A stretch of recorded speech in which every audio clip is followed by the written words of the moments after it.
간만에 저희 방이 조용하네요. 요샌 큰 사건도 없고 하니 그럴 수밖에 없죠. 계속 일했으면 좋겠습니다. 그럼 이렇게 팔자에도 없는 여유를 계속 부릴 수 있을 테니 말입니다. 제 직업이 형사입니다. 제대 출신에 유도를 좀 했다는 이유로 경찰에 지원했다니 형사를 하라더군요. 전 사실 형사보다는 그저 지구대에서 취객들 관리나 좀 할 생각이었는데 말이죠. 그렇다고 형사가 된 것이 싫다는 건 아닙니다. 국민의 세금으로 월급을 받고 있으니 열심히 해야죠. 다만 형사 생활을 하다 보니 안 좋은 일을 많이 봐야 해서 그게 좀 그래요. 제가 생긴 거와는 달리 마음이 좀 여리거든요. 아무튼 요즘 저희 관할에서 이렇다 할 큰 사건이 없으니 저희 과가 좀 한가한 건 사실이에요. 덕분에 호사 아닌 호사를 누리고 있습니다. 제가 일을 하기 싫어서 이러는 게 아닙니다. 저희가 한가하다는 건 바꿔 말하면 큰 범죄가 없다는 뜻이니 그게 더 바람직한 거잖아요. 근데 저희가 일이 빈둥거리는 게 반장님 눈에 심히 머뜩찮게 보이는 모양입니다. 니들 그렇게 빈둥거리고 있을래? 왜 일이 없어서 그래? 일이 없기는 왜 없어? 지난달에 발생한 무인점포 터리범 수사 안 해? 피해액이 4만 원이면 그냥 모른 채 해도 된다는 거야? 그래, 이정군이 잘 나가다 왜 제 이름을 들먹이시는 건지 모르겠습니다. 만만한 게 홍어 거식이라더니 요새 제가 딱 그 꼴입니다. 하긴 형사는 취미지. 받을 유산이 얼만데. 나라도 이 푼돈 받고 형사는 취미로 하겠다. 고가 오면 언제라도 형사 명찰 내려놓으면 되니까. 저놈의 레퍼토리 좀 그만하시면 안 될까요? 더 얄미운 건 반장님 말에 토를 다는 동료들입니다. 원래 때리는 시어머니보다 말리는 시누이가 더 미운 법 아닙니까? 게라게요. 요샌 이 형사 보면 너무 부러워요. 저희처럼 목숨 걸고 일할 이유도 없고 설렁설렁하다 유산 나오면 건물에서 나오는 임대료로 띵가띵가 하면 되잖아요. 진짜 양 형사님까지 왜 그러십니까? 제가 몇 번 말씀드려요. 저 그 돈 안 받는다니까요. 제가 자식도 아닌데 유산은 무슨 유산을 받습니까? 해가 미쳤나? 그 돈을 왜 안 받아? 고모가 주신다잖아. 나라도 그러겠다. 자기 죽이려고 한 자식들한테 재산을 왜 물려줘? 잔말 말고 받아. 그거 받으면 우리 잊지 말고. 무슨 소린가 하실 겁니다. 제게 고모가 계십니다. 정말 힘겹게 자수성가하신 분이시죠. 제게는 어머니 같은 분이신데요. 그분이 당신 자식들 다 놔두고 제게 그 많은 재산을 물려주시겠다고 선언을 하셨답니다. 저야 당연히 그럴 수 없다고 했고요. 그걸 두고 저러는 겁니다. 고모스라의 자식이 셋인데 왜 그러시냐 싶으시겠지만 그럴 만한 사정이 있답니다. 오늘 제가 들려드릴 이야기입니다. 안녕하세요. 저는 30대 중후반에 접어든 남자입니다. 직업은 경찰이고요.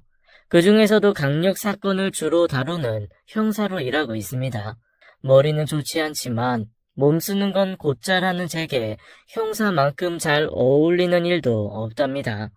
그래서 대학을 졸업하기 무섭게 경찰 시험을 봤답니다. 운이 좋았는지 단번에 합격할 수 있었어요. 성적도 성적이지만 아무래도 제가 유도 선수 출신이라는 덕을 많이 봤을 겁니다. 국가대표를 할 정도의 실력은 아니었지만 그래도 중고등학교 시절엔 전국대회 우승도 한 적이 있을 정도로 곧잘했거든요. 일가를 이루었으면 좋겠지만 그 정도는 아니었던가 봐요. 게다가 여기저기 부상을 달고 산 통에 제 실력을 온전히 발휘하기도 힘들었고요.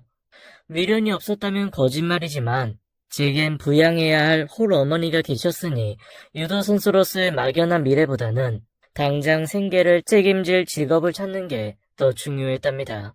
그 과정에서 고모가 처음엔 만류하시다 결국엔 제 뜻을 받아주셨답니다. 앞으로도 지원은 얼마든지 해줄 테니 걱정하지 말라는 말도 함께 하셨어요. 정말 감사한 일이었지만 더는 고모께 신세를 지고 싶지 않았답니다. 고모는 제 중고등학교와 대학 시절 내내 저를 끊임없이 지원해 주셨거든요. 경제적인 지원 말입니다. 염치가 없는 건 알지만 어쩔 수 없었어요. 제가 초등학교 고학년에 접어들 무렵 아버지가 세상을 뜨셨어요. 젊은 나이셨는데 불의의 사고로 그리 되신 거죠. 안 그래도 가난한 집안에 그나마 수입을 올리던 가장이 그렇게 되니 당장 먹고 살 형편도 안 되더라고요. 엄마가 일한다고 해봐야 그 수입이 몇 푼이나 되겠습니까? 그때 저희 가족을 먹여 살리신 분이 고모십니다. 저희 아버지와 큰 누님이신 고모는 그야말로 여장부라 할 분이십니다. 충남 청양의 가난한 시골 마을에서 이남 이녀의 장녀로 자라신 고모는 중학교만 졸업하고 서울로 상경하신 분이세요. 그 시절엔 드문 일도 아니었지요. 서울로 와서는 공장을 전전하며 벌어들인 몇 푼 안 되는 돈으로 당신의 부모와 동생들 뒷바라지하느라 정작 자신은 자신이 번 돈조차 쓰지 못했던 분이시랍니다. 그야말로 대가 없는 헌신을 하신 그런 분이세요. 저희 아버지는 막내였고요. 고모가 9살 차이가 나셨죠. 저희 아버지는 그나마 고등학교를 졸업하고 서울로 오셨다더라고요. 고모보다야 나았겠지만 그래봐야 거기서 거기였죠. 아버지 역시 공장에 다니며 일을 하셨는데 거기서 사고를 당하셨죠. 기계에 손이 말려들어가 오른손을 잃으셨거든요. 그러니 이후의 삶은 말씀드리지 않아도 아실 거예요. 몸이 어떻건 한 집안의 가장이니 정말 열심히 일하셨답니다. 그럼에도 집안 형편은 언제나 바닥이었지만요. 그때도 가장 큰 힘이 돼주신 분은 고모십니다. 지금이야 서울 요초에 건물 2채를 가지고 계실 정도로 사정이 좋아졌지만 그때는 고모도 그리 형편이 좋지 않을 때였다더라고요. 그럼에도 막내 동생의 어려움을 모른 척하지 않으신 분이세요. 어린 시절 학교에서 가장 존경하는 위인을 쓰라고 했을 때 항상 전 고모라고 쓰는 통에 친구들로부터 놀림을 당하기도 했지만 그때나 지금이나 전 같은 생각입니다. 아무튼 아버지가 돌아가시고 나니 집이 더 어려워졌어요. 고모가 일정 부분 돕긴 하였지만 당신도 사정이 넉넉지 않았던 시절이라 저희 식구 간신히 먹고 살 정도에 불과했을 거고요. 제가 운동부에 들어간 것도 그 때문이었어요. 사실 중학교 학비가 얼마나 되겠습니까? 근데 그 돈조차도 저희에겐 큰 부담이었답니다. 제가 어리긴 해도 그 정도는 알았고요.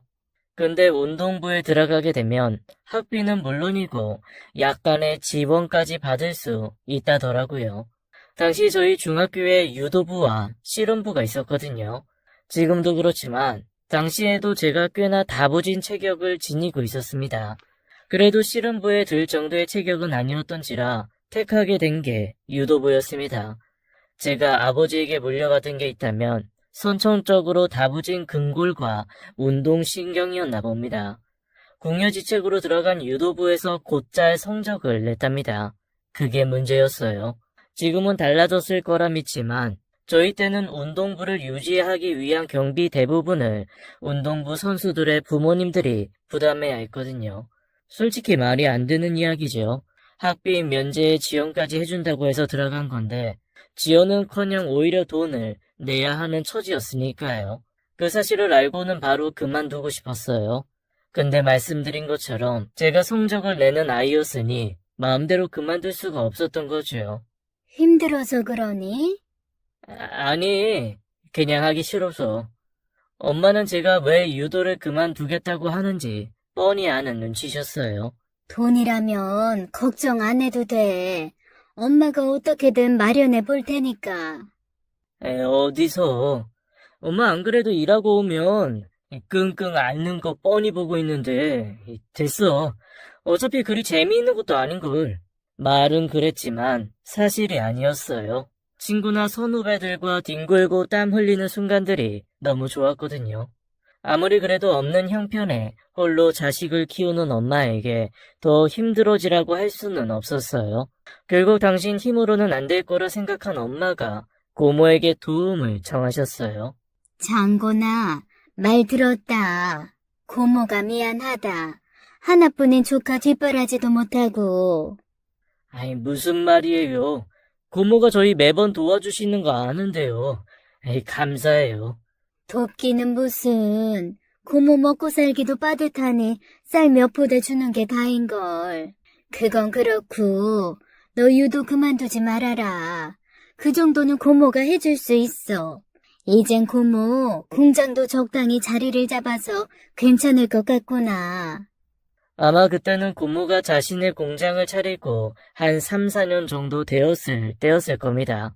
염색도 하시고 옷도 만드는 그런 공장이었어요. 고모가 서울로 처음 오실 때부터 하시던 일이셨지요. 고모가 처음 일하셨을 때보단 일감도 많이 줄었고 미래성도 없다고는 하셨지만 그래도 배운 게 그 일이었으니 여기저기서 돈을 끌어 모아 한다고 그러셨어요. 저한테 하신 말씀이 아니라 엄마랑 이야기하는 걸 주워들어서 아는 얘기랍니다. 근데 그렇게 잘 될 줄은 몰랐어요.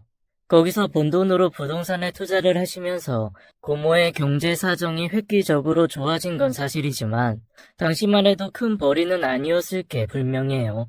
그런데도 고모는 한사코 여력이 되니 저를 돕겠다고 하셨어요. 말씀드렸다시피 고모는 친척들 사이에서도 누구나 다 인정하는 그런 분이세요. 남자로 태어났으면 국회의원 한 자리 했을 거라는 주변 분들의 말이 마냥 허튼 소리가 아닐 정도로 고모는 대단한 여장부시거든요. 돌아가신 고모부조차도 고모 앞에서는 길을 못 펴고 살 정도셨어요. 고모가 그렇게 말씀하시니 제가 그 당부를 거역할 수는 없었답니다. 물론 제가 유도를 좋아하고 더 하고 싶은 마음이 더 컸겠지만 아무튼 전 고모의 말을 따르는 거라 생각하며 운동을 이어나갈 수 있었습니다. 머리가 굵어질수록 고모의 은혜에 대해 더 깊이 감사하게 되더군요. 어떻게 해서라도 그 은혜를 갚고 싶었어요. 운동만 하던 놈이었으니 따로 이 돈을 벌어 돌려드리는 건 애당초 말이 안 됐어요. 그러니 제가 할 수 있는 건 하나였지요. 유도를 잘해서 고모의 기대를 충족시켜주는 것 말입니다. 지금 생각하면 진짜 유치하지만 그런 말을 한 적도 있었어요. 운동하느라고 힘들지? 그래도 난 우리 장군이 믿는다. 그래도 너무 무리하지는 말고 몸 안 다치는 게 우선이니까. 힘들긴요. 고모가 응원해주는데 힘들 게 뭐가 있어요. 그래, 알지? 고모는 언제나 우리 조카 응원하는 거. 근데 제가 그 응원 받아서 꼭 국가대표도 되고 올림픽에 나가서 금메달 딸 거예요. 두고 보세요. 제가 올림픽 금메달 따서 인터뷰하게 되면 제일 먼저 우리 이오키 여사님한테 고맙다고 온 국민들에게 이야기할 테니까. 어이구, 말만 들어도 이 고모가 막 힘이 난다. 비록 그 약속을 지키지는 못했지만 제 마음은 진심이었어요. 저를 낳아주신 부모님 못지않게, 아니 어쩌면 부모님보다도 더 든든하게 저를 지켜주던 기둥이셨으니까요. 언제나 감사해왔고 고모보다 더 고모를 사랑한다는 말입니다. 그건 고모도 마찬가지세요. 비록 제가 조카긴 해도 고모는 당신 자식들에게 뒤처지지 않을 정도로 제게 사랑과 믿음을 주셨으니까요. 그래서일 겁니다. 대학 시절 잦은 부상으로 선수 생활이 힘들어질 때 앞서 말씀드린 이유로 제가 선수 생활을 포기하고 경찰이 되려고 마음먹었을 때 솔직히 주변에서 많이들 말리셨답니다. 부상 때문에 그런 거지 실력이 모자라서 그런 게 아니라면서요. 저라고 왜 미련이 없었겠습니까? 그러나 저도 지켜야 할 가족이 있었고 살아가야 할 이유가 있었습니다. 그래서 그런 만류를 뿌리칠 수 있었던 거고요. 제 결심도 단단했지만 그때도 저를 인도해준 건 고모셨어요. 우리 장군이 많이 힘들었지? 정말 유도 그만둘 생각이니? 제가 처음 유도를 그만두겠다고 했을 때 남자는 우직하게 한 길로 나갈 용기가 있어야 한다며 저를 말려주신 분이셨어요. 그때도 처음에는 말리셨지만 제 결심을 전해 들으시고는 제 뜻을 받아들여 주셨어요. 아쉽긴 하지만 고모는 우리 장군이 믿는다. 네가 그럴 결심을 하기까지 얼마나 많은 고민을 했겠니? 고모는 네가 무엇하건 언제나 응원하마. 오락가던 하던 제 마음이 단번에 정리되는 기분이었습니다. 제가 하는 선택이라면 무엇이건 이유가 있을 거라며 지지해주시는 고모가 그렇게 감사할 수가 없었습니다. 덕분에 전 홀가분하게 10여 년을 매달려왔던 유도와 이별할 수 있었고요. 돌이켜보면 잘한 결정이었어요. 못내 아쉽다는 생각에 1, 2년 더 유도를 했더라도 그때 제 몸 상태를 보면 크게 좋은 결과를 얻을 수 없었을 테니까요. 그러면서 얼마나 마음고생을 더 했겠습니까? 고모 덕분에 마음을 굳히고 경찰이 된 게 최선의 선택이었지요. 경찰이 되고 바로 형사가 되면서 보람도 많았습니다. 힘든 사건을 해결하고 나면 피해자 가족들이 음료수 한 박스 사들고 와서 고맙다는 말을 했다면 그렇게 보람찰 수 없었죠. 물론 항상 좋았던 건 아닙니다. 제대로 사건을 해결 못하거나 혹은 차마 인간으로서 보기 어려운 일들을 목격하는 일은 좀처럼 익숙해지지도 무덤덤해지지도 못했거든요. 특히 가족 간에 일어나는 끔찍한 사고를 다룰 때면 더욱 그랬던 것 같아요. 제가 어린 시절 아버지를 여의고 가족의 정이 얼마나 소중한지를 누구보다 잘 알았거든요. 세상 모든 사람들이 적으로 돌아서도 가족만은 같은 편이 되어줘야 함에도 오히려 가족이 적으로 돌변하는 사건들을 보면 참 안타깝고 화가 났어요. 그런 걸 볼 때마다 마음 한켠으로 제 삶에 대한 안도감을 느끼곤 했답니다. 비록 아버지는 안 계시지만 엄마도 있고 또 고모가 계셨거든요. 그 두 분은 무슨 일이 있어도 저를 믿고 지지해 줄 거라는 확신이 있었으니 괜히 든든해지더라고요. 그게 가족이죠.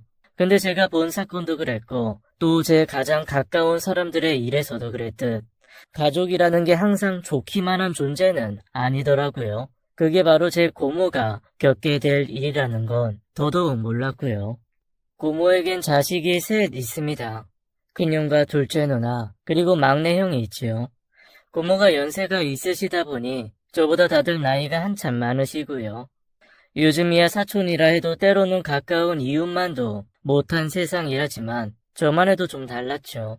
아무래도 집안의 가장 큰 어른인 고모 집에서 모이는 일이 잦다 보니 자연히 사촌 간에도 정이 싹 들 수밖에 없었거든요. 그래서 더 믿기 힘들었던 걸 겁니다.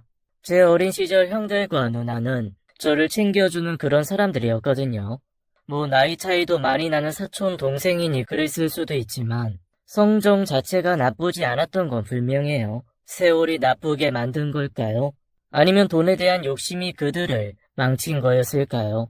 그게 무엇이든 용서받을 수도 없고 이해해 줄 수도 없다는 것만은 분명합니다. 고모의 사업 성공과 함께 이어지는 부동산 투자로 장난처럼 재산이 불어나면서부터 형들이 달라졌답니다. 누나도 아니랄 수 없지만 그래도 형들 정도는 아니었고요. 사실 제대로 알지는 못했어요. 제가 경찰이 될 무렵부터 급격하게 고모의 재산이 늘어났는데 그때부터는 형과 누나를 거의 보지 못했거든요. 가장 큰 이유는 제가 형사로 지내다 보니 좀처럼 시간 내기가 힘들어져서였지요. 그래도 고모한테는 종종 전화도 하고 가끔은 시간을 내서 찾아뵙기도 했는데 형과 누나는 그럴 수가 없었으니까요. 가끔 명절에 스치듯 보는 게 전부였으니 제가 그들이 달라졌음을 미처 깨달지 못한 게 사실이죠.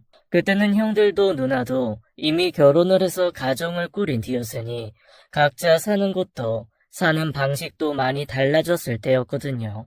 물론 제가 주의를 좀 기울였다면 눈치채는 것 정도는 할 수 있었을 겁니다. 가끔 고모가 저를 보며 아쉽다는 듯 얘기를 하시는 게 그거였어요. 너 범인 잡는다고 막 위험한 사람들이랑 싸우고 그러는 거 아니지? 그럴 때가 오더라도 조심 또 조심해야 돼.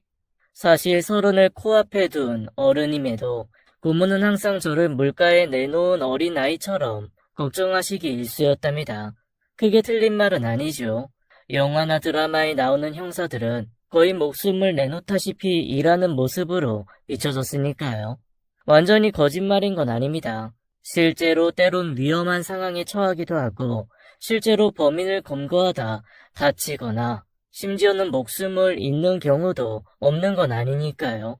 그렇다고 해도 그건 드문 경우였지요. 뭐 마약반이나 강력반이라면 그런 일을 심심찮게 겪을지도 모르지만 저희처럼 일반 형사과라면 드라마에서 보는 일을 당하는 경우는 거의 없으니까요. 에이, 고모는 그런 일 잘 없어요. 그리고 저 고모 말대로 적당히 몸살이면서 일하니까 너무 걱정하지 마세요. 제가 누군데요? 청소년 상비군 출신 유도 선수 아닙니까? 알지. 그래도 걱정되는 건 어쩔 수가 없구나. 내가 널 모르니? 넌 무슨 일을 해도 최선을 다하는 아이니 당연히 형사 일도 그럴 거 아니야. 솔직히 고모가 네가 경찰한다 했을 때 찬성하긴 했지만 막상 네가 형사가 됐다 그래서 얼마나 걱정했는 줄 몰라. 장군이 너도 알다시피 이제 고모가 꽤 형편이 괜찮아. 이런 말 그렇지만 고모는 네가 위험한 그 일 그만두고 고모 도우면서 사는 것도 좋을 것 같구나. 네 생각은 어떠니? 말씀은 감사한데 저 이 일 좋아해요. 동료들과 함께하는 것도 좋고 사회에 도움이 되는 사람인 것도 좋고요. 월급이 너무 작은 게 좀 불만이지만 뭐 저랑 엄마 사는 데는 문제가 없기도 하고요. 나중에 정말로 고모가 힘이 들어 일하기 힘드실 때면 저 오지 말라고 해도 고모 옆에서 일 도울게요. 그때 가서 안 된다고만 하지 마세요. 안 되기는 난 언제든 네가 온다면 환영인걸. 부지런하고 성실하고 생각 올바른 너라면 어디서든 그럴 거다. 우리 고모는 절 너무 좋게 봐주신다니까. 아무튼 약속했어요. 근데 그러려면 한 2, 30년은 더 있어야 되지 않을까요? 고모는 그때도 정정하실 것 같은데 말이죠. 예끼 이놈아, 고모 나이가 몇인데 그때는 관안에 있을 것 같은 나이잖니. 아닌데요. 고모는 그러고도 남으실 거예요. 정말이에요. 그래 고맙다. 네가 자식놈보다 낫다. 이렇게 땀 흘려 일하며 보람되게 사는 인생이 얼마나 값어치 있는 것인지도 모르고 말이다. 다 내 탓이지. 오랜만에 우리 장군이를 보니 내가 별소리를 다 한다. 그땐 사실 주의 깊게 듣지는 않았습니다. 그저 힘겨워하는 조카를 북돋아주기 위해 하는 말씀이시라고 생각했거든요.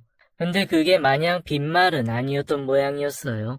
수시로 일어나는 사건들 때문에 집에 좀처럼 붙어있지 못하지만 그래도 집에 가게 되면 홀로 계실 노모가 적적해 보여 이야기를 많이 하려고 하는데요. 그런 이야기 중에 엄마가 그러시더라고요. 내가 못나서 자식한테 물려줄 것도 없이 우리 아들이 이리 고생하나 싶어. 너 볼 때마다 면목이 없다. 아이고, 우리 구여사 또 왜 이러실까? 왜 물려준 게 없어? 이렇게 튼튼한 몸을 줬잖아. 덕분에 내가 경찰도 됐고. 네가 그 경찰 한다고 집에도 잘 못 들어오고 하니 하는 말이지. 우리 재산이 좀 있었어도 그 위험한 일 안 시키는 건데. 이런 건 고모나 엄마나 다를 바가 없었답니다. 두 분 다 저를 아끼시니 그런 거였지요. 그래서 언제나 두 분께 감사할 따름입니다. 어떻게 갈수록 걱정 있는데 제발 걱정 좀 하지 마. 내가 형사로 있어서 아는 건데 내가 담당하는 사건 중 90%는 돈 때문에 생기는 거야. 돈이 있다고 꼭 좋은 거 아니라고. 맞지, 맞다. 당장 형님만 봐도 그렇잖니. 예전에는 그렇게 착하던 놈들인데 그놈의 돈이 뭔지. 에? 고모가 왜? 고모한테 무슨 일 있어? 아이고, 내 정신 좀 봐라. 세탁기 돌려놓고 이게 뭐 하는 짓이래? 뭔가 하지 말아야 할 말을 한 사람처럼 갑자기 몸을 일으키더군요. 서둘러 베란다로 나가는 엄마를 붙잡고 더 물어볼 수도 없었습니다. 그래도 적당히 짐작이 가긴 했지요. 예전에 그리도 착하다는 놈들이 누구일지는 굳이 묻지 않아도 알 수 있었습니다. 그건 사촌 형들과 누나를 말하는 거였을 테니까요. 저도 귀가 있으니 전혀 못 들을 리가 없지요. 고모가 큰 돈을 만지게 되면서 주위에서는 이런저런 부탁을 해오는 경우가 적지 않다는 이야기는 이미 들어서 알았습니다. 그러나 고모 성격에 그런 허황된 부탁을 들어주실 리가 없었죠. 고모한테서 돈을 못 구한 사람들이 근거 없이 고모를 비난한다 해도 눈 하나 깜짝할 뿐도 아니셨고요. 근데 그게 자식들이라면 이야기가 다르죠. 고모가 가난했을 때 사촌형과 누나는 부모의 성실함을 보고 따랐던 아이들이었습니다. 그러던 사람들이 고모가 부유해지면서 조금씩 달라져 갔던 거죠. 견물생심이라지 않습니까? 처음에는 아마 고모가 목돈을 남겨주고 지원을 해주는 것만으로도 엄청나게 감사했을 테지만 그게 반복되면서 점점 더 욕심이 생긴 거였을 겁니다. 엄마한테도 말하진 않았지만 저 사실 알고 있었습니다. 제가 그 광경을 직접 봤거든요. 몇 달 전 고모의 생신이 있었습니다. 원래대로라면 생신날 찾아뵙고 축하 인사를 전하는 게 맞지만 아시다시피 형사라는 직업이 때 되면 출근하고 퇴근하는 직업이 아니잖아요. 실제로 선배 형사들 중에 중요한 가족 모임을 챙긴 분들이 드물 정도로 워낙 불규칙하게 산답니다. 그래서 꼭 해야 할 게 있다면 시간이 날 때 하는 경우가 많답니다. 저라고 별다르겠습니까? 그때 관내에서 사건이 많아 좀처럼 시간 내기가 어려웠습니다. 그래서 고모의 생신 며칠 전에 선물 하나 사들고 고모를 찾았답니다. 고모 집이 단독주택인데요. 평소에도 대문을 잘 안 걸어 놓으세요. 제가 몇 번이나 주의하라고 말씀드렸지만 크게 개의치 않으셨답니다. 하긴 맘먹으면 문이 잠겨있건 열려있건 개의치 않는 것이 범죄자들이니 큰 차이는 없겠지만 그래도 문단속을 하는 게 맞지요. 보다 못한 제가 답답해서 번호키라도 달아드리려고 했는데 고모가 그걸 싫어하셨어요. 번호 누르고 들어가려면 번호도 외워야 하고 무엇보다 집은 열쇠로 따고 들어가야 제맛이라던 분이셨거든요. 그래서 아파트도 싫다셨던 분이세요. 아파트는 왠지 집 같지 않고 공동주택 같다면서요. 말이 좀 이상하긴 하지만 고모 성향이 그러셨어요. 아무튼 그날도 어김없이 문이 열려있더군요. 들어가서 또 잔소리 좀 해야겠구나 하며 들어갔는데 현관문 앞에 서니 고성이 나오지 뭡니까? 혹시 무슨 일이 생긴 건 아닐까 싶어 박차고 들어가려는데 목소리가 많이 낯익더라고요. 큰 사촌형이었습니다. 들으려고 한 게 아니었어요. 그냥 있어도 다 들릴 정도여서 들을 수밖에 없던 거였지요. 많이 달라질 것도 아니잖아요. 아이 고작 3억이에요. 이미 동업할 사람이랑 이야기도 마쳤어요. 큰 소리 뻥뻥 쳐놨는데 지금 와서 돈 못 구해서 못하겠다면 제가 뭐가 돼요. 그리고 그냥 달래요. 투자하시는 걸로 하세요. 제가 투자 계약서도 쓰고 당연히 그에 따른 수익금도 드릴 거예요. 너 갈수록 왜 이러니? 사업은 아무나 해? 지난번 일 잊었어? 그때도 너 지금처럼 이렇게 말했어. 그래서 그 돈은 어떻게 됐는데? 그거야. 아이 그 새끼가 의도적으로 돈 들고 나른 거잖아요. 제가 일부러 그런 것도 아니고 이번 일만 잘 되면 그때 그 돈까지 다 돌려드릴 수 있어요. 아이 그러니까 엄마. 몇 번을 말해. 사업은 아무나 하는 게 아니야. 괜히 헛바람 들어서 고생 말고 착실하게 회사 다니면서 돈 벌어. 아이 그러는 엄마도 사업했잖아요. 엄마는 중학교만 나오고도 성공한 사업인데 대학까지 나온 제가 사업하는 게 뭐가 어때서요? 너 지금 그걸 말이라고 하니? 아무튼 더 이상 돈은 못 준다. 정하고 싶으면 네 힘으로 마련해서 하든지. 진짜 너무하세요. 그 많은 돈 놔뒀다 뭐 하시게요? 어차피 죽으면 쓰지도 못하는데. 그래서 내가 죽어주랴? 그러면 네 돈 될 테니? 에이 몹쓸 놈. 문 닫히는 소리가 나는 걸로 봐선 고모가 안방으로 들어가신 모양이더군요.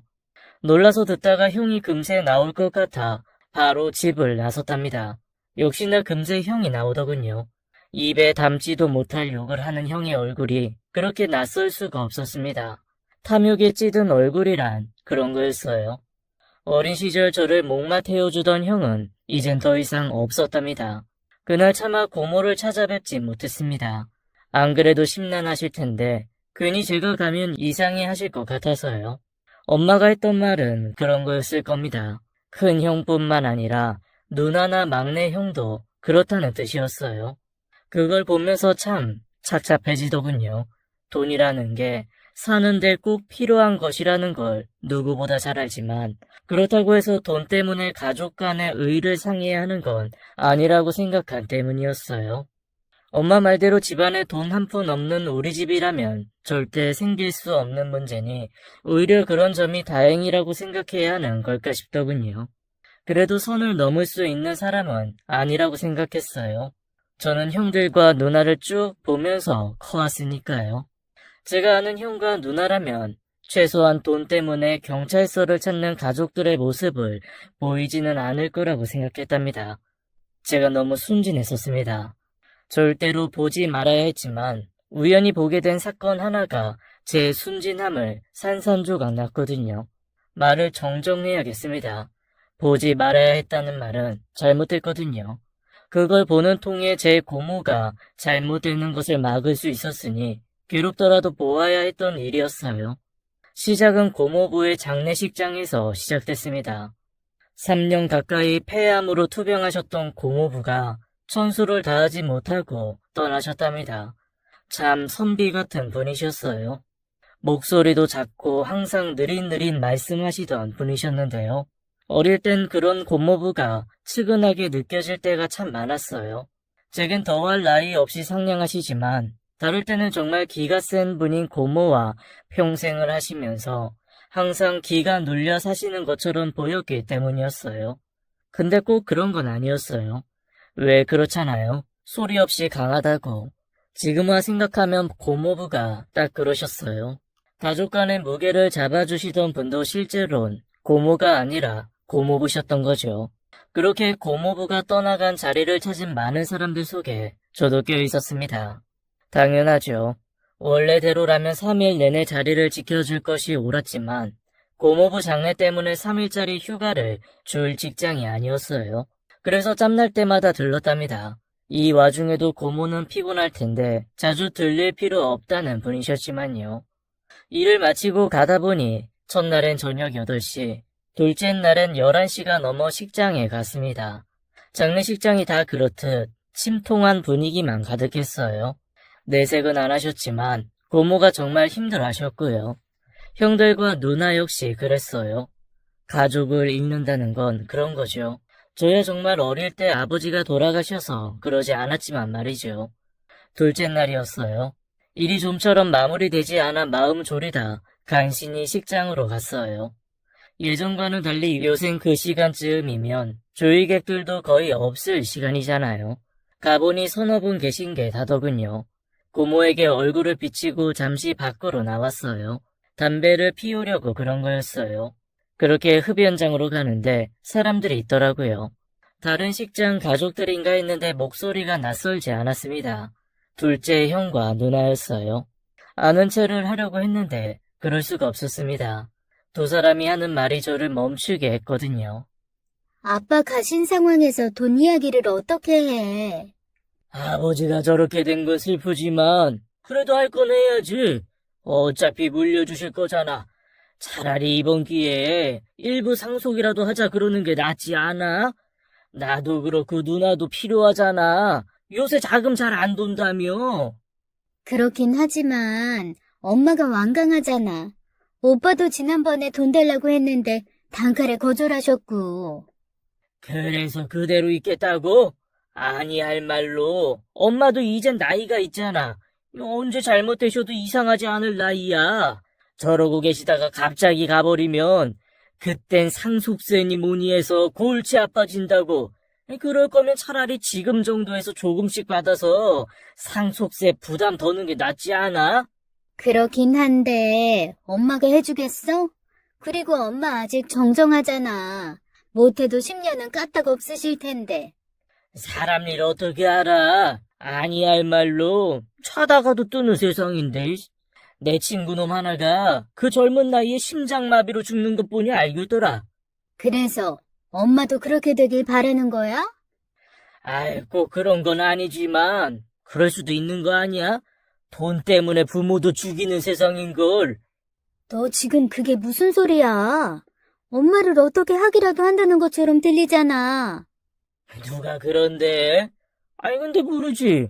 진짜 궁지에 몰리면 어쩔 수 없이 물어뜯을 수밖에 없는 경우도 있고. 진짜 못하는 말이 없다. 들어가자. 춥다. 제가 왜 숨었던 건지 이해가 안 갔어요. 형사로서의 본능이었을까요? 그게 뭐였던 소름이 끼치는 것만은 분명했어요. 저희처럼 어린 형사들은 과학수사니 증거수사니 하지만 반장님 또래의 베테랑들은 형사로서의 촉을 굉장히 중요시 하셨습니다. 처음에는 콧방귀 꼈지만 저도 조금씩 연차가 쌓이다 보니 그 말을 마냥 무시할 수만은 없어지더라고요. 그때가 딱 그랬어요. 말도 안 되지만 왠지 범죄의 냄새가 났었거든요. 오죽하면 제가 스스로를 나무라기까지 했을까요? 형과 누나가 이상한 짓을 할 수 있을지도 모르겠다 생각하면서 동시에 그런 생각을 하는 저를 혼내기까지 했습니다. 그런데 그럴 필요가 없었던 거였어요. 고모부가 돌아가시고 나서 한 1년은 아무 일도 없었어요. 사실 그때까진 제가 상가에서 나눈 누나와 형의 말을 때때로 떠올리던 때였습니다. 아무래도 찝찝해서였답니다. 그런데 실제로 아무 일도 없었어요. 그러니 제가 촉이니 뭐니 했던 말이 다 개소리라고 생각할 수밖에 없었죠. 계속 제 말이 개소리로 머물러야 했는데 그게 안 됐어요. 엄마와 고모의 근거 없는 걱정 이야기가 현실이 되었답니다. 제가 소매치기를 잡다 사고를 당했답니다. 소매치기 일당이 저를 해코지한 건 아니었고요. 소매치기를 하는 범인을 보고 잡으려다 달려오는 오토바이를 못 보고 부딪힌 거였어요. 워낙 몸이 건강했던지라 어디 부러지지는 않았는데 부딪히면서 바닥에 넘어진 게 문제였어요. 뇌진탕이 온 거랍니다. 그래도 크게 위험한 건 아니었는데요. 일단은 의사가 경과를 지켜보라고 지시했습니다. 괜찮다고 말하긴 했지만 반장님이 당분간 좀 쉬라 그러시더라고요. 아마 당시에 일이 많았다면 그럴 수 없었겠지만 운 좋게도 그때 크게 사건이라고 할 게 없었답니다. 그래도 이례적이죠. 안 그래도 손이 모자라 다들 바쁜 게 저희 일이니까요. 그래서 몇 번이고 괜찮다고 그랬어요. 이런 일이 어디 하루 이틀 일도 아니고 저 쉬면요. 다른 분들 더 고생하는 거 아는데 제가 무슨 수로 쉰답니까? 저 그냥 내일부터 나올게요. 도대체 이놈이 누굴 닮아 이 모양이냐? 반장이 쉬라면 쉬어.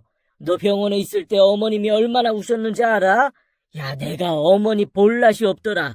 많이 쉬라는 거 아니야. 그렇게 해주지도 못해. 한 3일만 쉬자. 어차피 휴가 안 쓴 거 너무 많이 쌓이기도 했고. 그렇게 졸지에 휴가를 받았답니다. 때 아닌 횡재를 하긴 했는데 뭐 휴가라고 해서 따로이 할 일이 있었던 것도 아닌 게 문제였어요. 고기도 먹어본 놈이 먹고 노는 것도 놀아본 사람이 하는 거더라고요. 매일 일만 하던 저였으니 막상 휴가가 주어져도 크게 할 일이 없지 뭡니까. 첫날은 진짜 잠만 잤어요. 직장인들이 다 그렇죠 뭐. 시간 나면 그간 밀린 잠을 자는 것보다 더 간절한 건 없었으니까요. 하루 종일 침대에서 뒤적거리는 것까진 좋았는데 더 잠도 안 올 순간이 오니 온몸이 쑤시지 뭡니까. 염려한 것처럼 뇌진탕으로 인한 후유증도 느껴지지 않았고요. 친구를 만나기라도 했으면 좋았을 텐데 다들 시간이 안 된다니 그럴 수도 없었습니다. 제가 심심해서 몸부림을 치니 걱정하던 엄마조차 한심해하는 표정이시대요. 넌 친구도 없니? 남들은 네 나이에 연애한다고 눈코 뜰 새 없다더니. 아침까지만 해도 걱정하시던 엄마가 만나 싶대요. 연애할 시간 어딨어. 범인 잡기도 바쁜데. 그래, 대한민국 형사 장하다. 정 심심하면 동네라도 뛰어. 그것도 아니면 너 좋아하는 고모한테나 가보든지. 요새 고모 기운 빠져서 예전 같지 않으신데 그 좋아하는 조카 보면 조금이라도 기운이 나시겠지. 그건 미처 생각지 못했습니다. 매번 고모 노래를 부르던 놈이 왜 그걸 생각 못했는지 한심하기까지 하더라고요. 일어나 준비를 하고 고모네로 가려는데 엄마가 한 말씀 하시대요. 빈손으로 가지 말고 고모 좋아하는 홍시라도 사가. 너도 이제 다 컸는데 매번 몸뚱아리만 가는 것도 아니지. 어련히 알아서 할까요? 홍시를 받고 좋아하실 고모 생각에 콧노래를 부르며 갔습니다. 또 대문을 안 잠그셨더군요.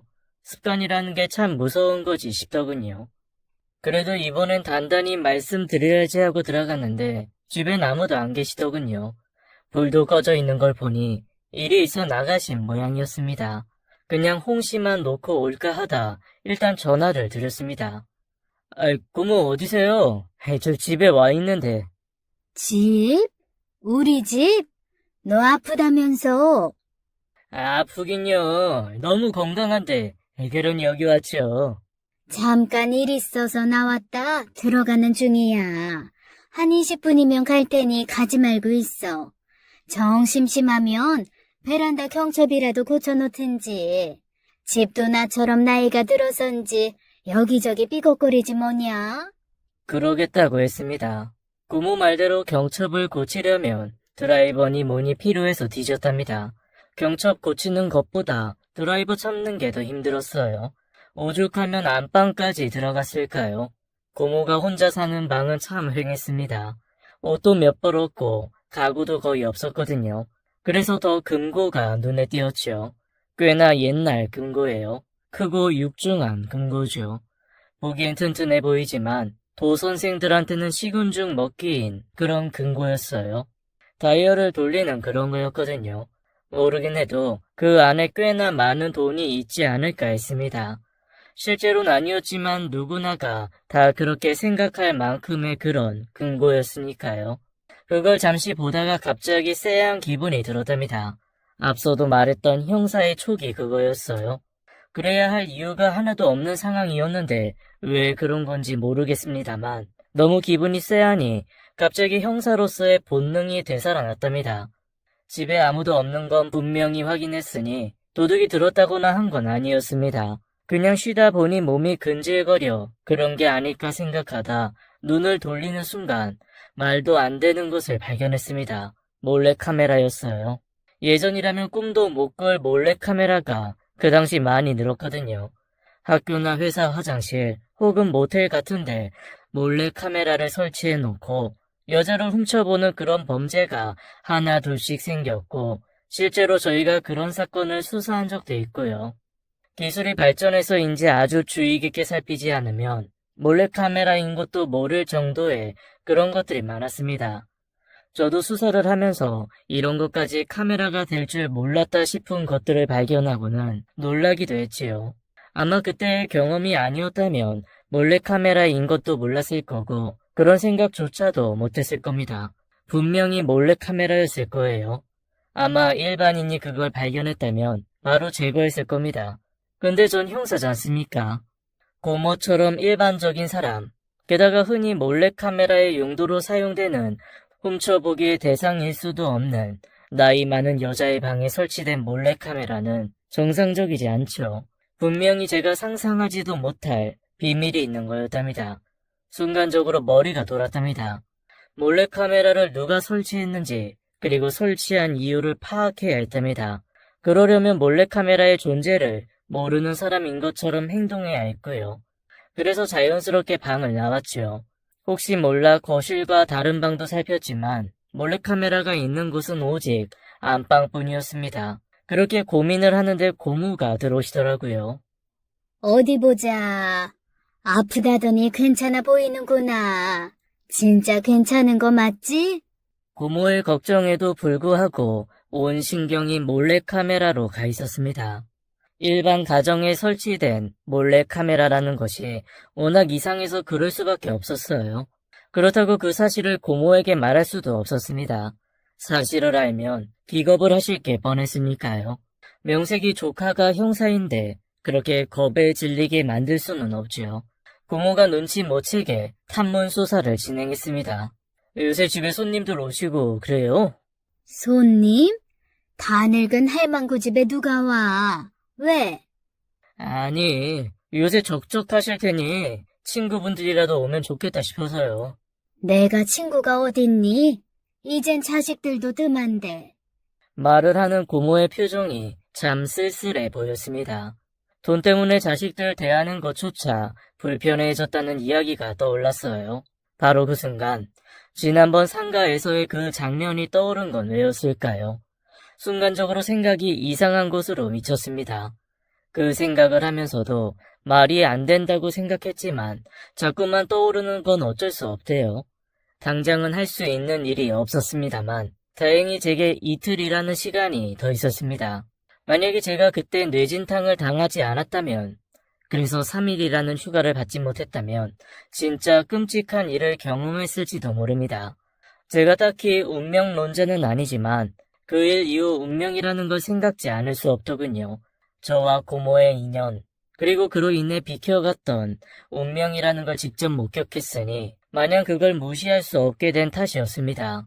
고모와 이야기를 나누다 일단 집으로 돌아왔어요. 밤새 여러 생각을 했습니다. 그리고 나온 결론은 그거였습니다. 누군가 고모의 안방에서 알아야 할 정보를 찾기 위해 몰래카메라를 설치했다는 거였죠.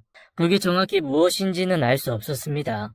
고모가 전화 통화하는 걸 들어야 하는 것일 수도 있었고, 아니면 집안에 숨겨진 무언가를 찾기 위한 것일 수도 있었으니까요. 일단 가장 먼저 생각한 건 금고였습니다. 몰래카메라가 금고 쪽을 비추고 있었으니까요. 그렇다면 생각할 수 있는 건 금고 번호였습니다.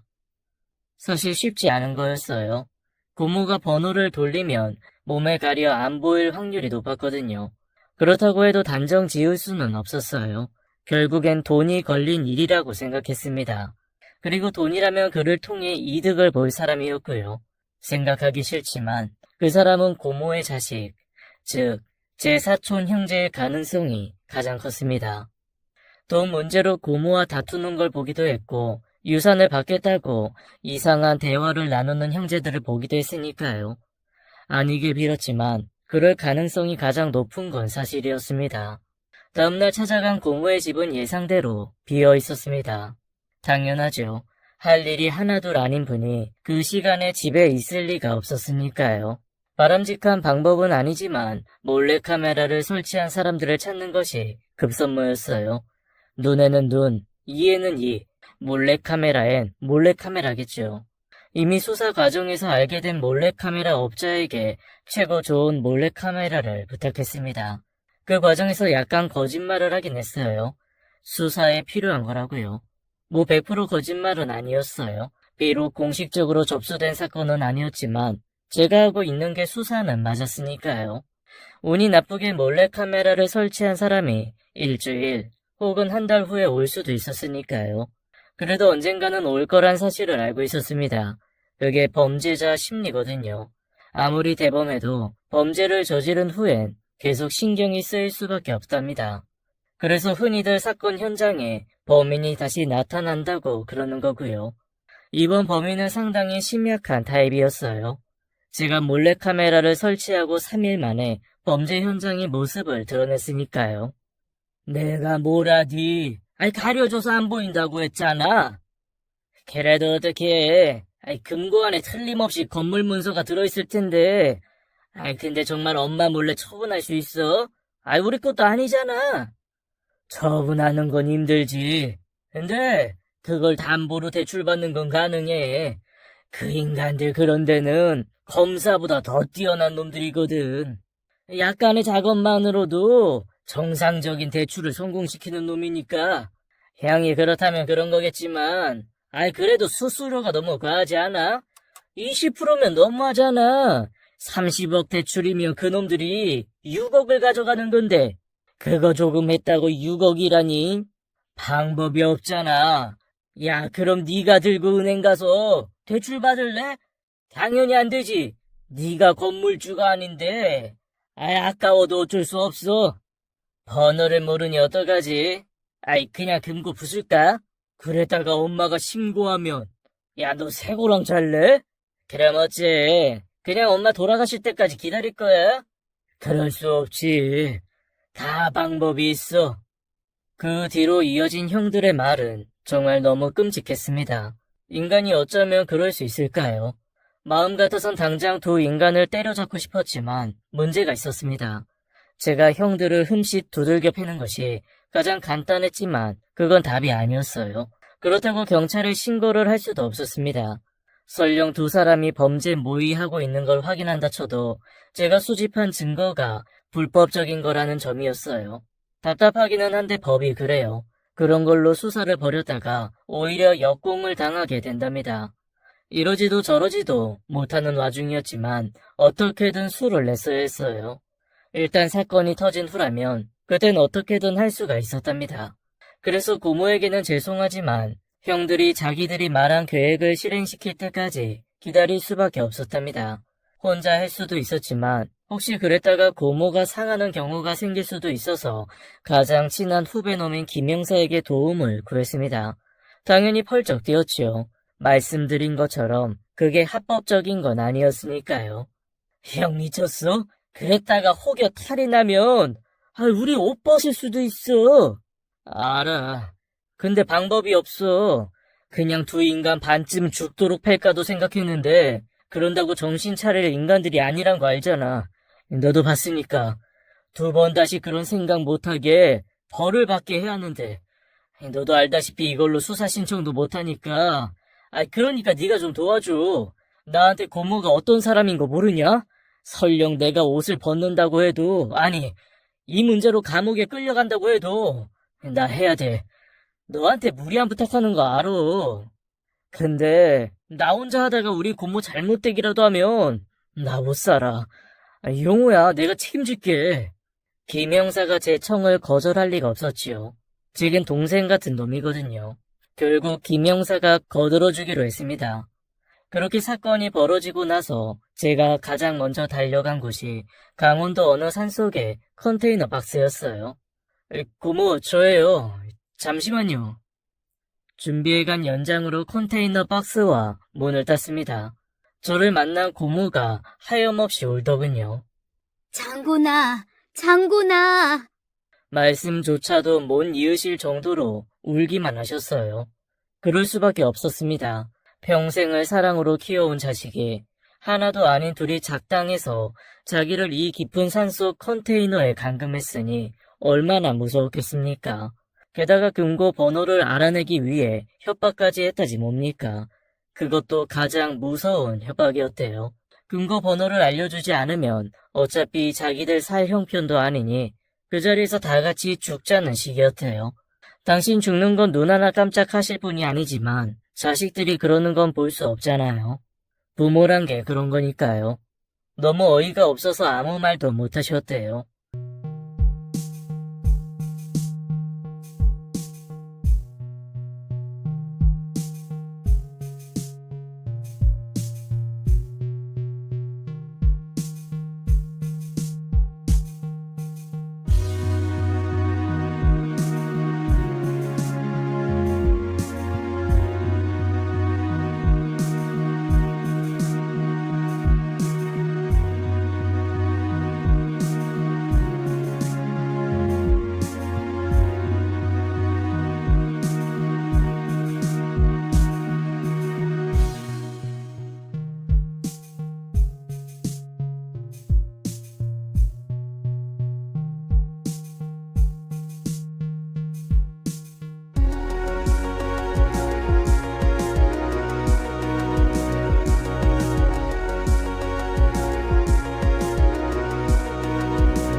일 다 끝나면 데리러 오겠다면서 형들이 떠나고 남겨진 거였어요. 저야 처음부터 알고 있었으니 모든 걸 지켜보다 그 인간들이 가자마자 문을 딴 거였고요.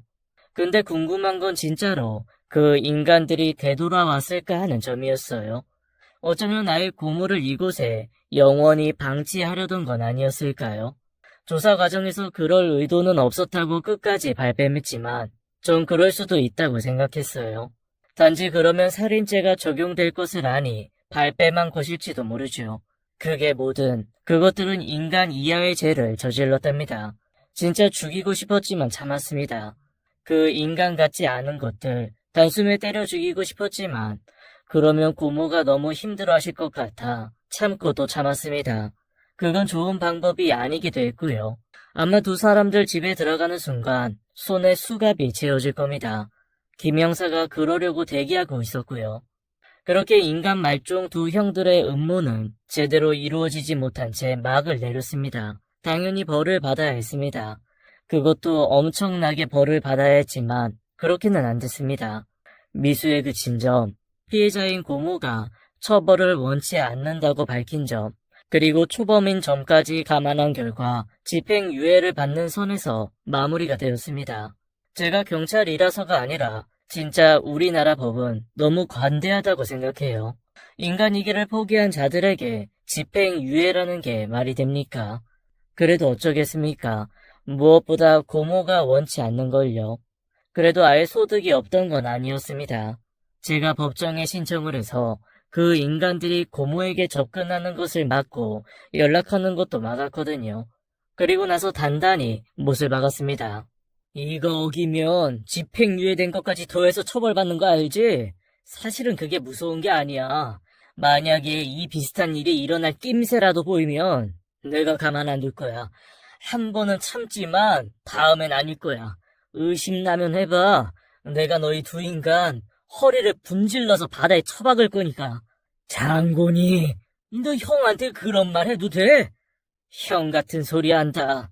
네가 왜 내 형이야? 난 니들 같은 형 둔 적 없어. 지금도 때려 죽이고 싶은 거 간신히 참는 중이니까 그 더러운 입 닫아.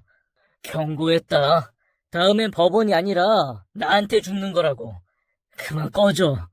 그런 인간들이었습니다. 제가 눈에 핏발이 서서 협박을 하니 꼬리를 내리고 사라졌답니다. 아마 두 번 다시 고모 앞에 설 수 없을 겁니다. 제가 그렇게 할 거고요. 그래도 고모는 언젠가 저 인간들을 용서하려 할지도 모릅니다. 그 나쁜 짓을 저질렀어도 처벌받게 하고 싶지 않다는 분이었으니까요. 엄마니까요. 고모는 그럴 테지만 전 다릅니다. 어차피 이제 제 형도 아닌 인간입니다. 쓰레기는 쓰레기 대접을 해줘야죠. 그렇게 모든 일이 끝난 후 고모는 부쩍 쇠약해지셨습니다. 그런 일을 겪었으니 그럴 수밖에 없으셨죠. 제가 아무것도 아니지만 고모가 느끼는 공허함을 조금이라도 달래주려고 애쓰고 있습니다. 모쪼록 예전 그 모습을 회복하시기를 바라면서 이야기를 마치겠습니다. 들어주셔서 감사합니다.